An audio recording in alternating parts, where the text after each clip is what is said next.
na si Naomi, inassociate niya yung buhay niya, kung bakit naging pangit yung buhay niya, sinabi niya ng, ito ay bigay ni Lord.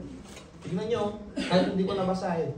Ang sabi ni Naomi, don't call me Naomi. She told to them, call me Mara.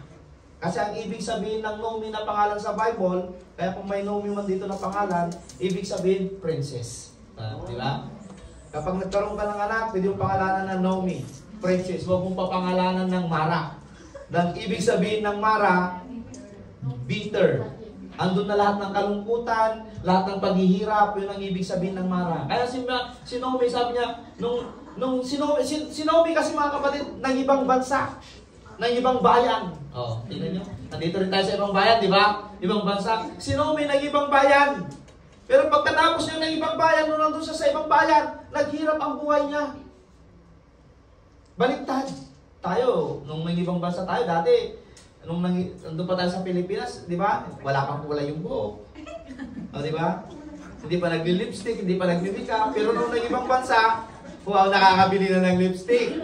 Nakakabili na rin ng pampaganda. Dati ang itsura mo, parang baduy-baduy lang. Pero pag tignan mo ngayon, oy, 63 anyos, parang 44. O, di ba? Kasi, ng ibang bansa, umasinso. Di ba? Nagpabutox na rin. Di ba? Ang bata pa rin tignan. Pero si Naomi, kabaliktaran. Sabi niya mga kapatid, don't call me Naomi. She told them, call me Mara because the Almighty, it speak about God. Tignan niyo, capital A. At sabi niya, has made my life better.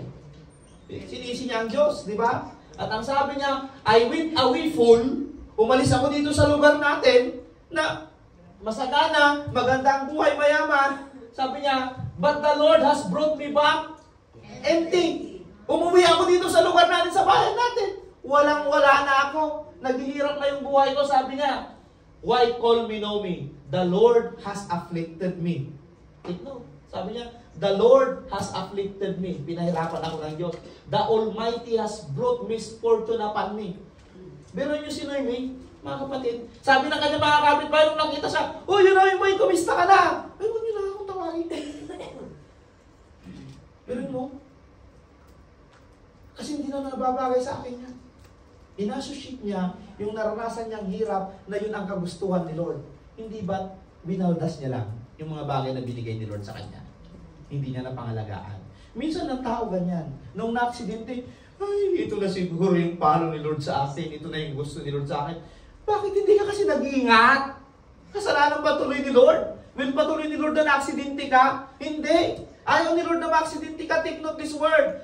God does not want you to be suffer. Hindi yung will ni Lord na naghihirap tayo. Dahil ang gusto ni Lord, kaya nga siya namatay, mabigyan tayo ng magandang buhay. Di ba? Then, why we associate those things na nangyayari na hindi maganda sa ating buhay na sinabi natin, ito yung will ni Lord, hindi po will ni Lord na maghirap po tayo. Amen? Amen.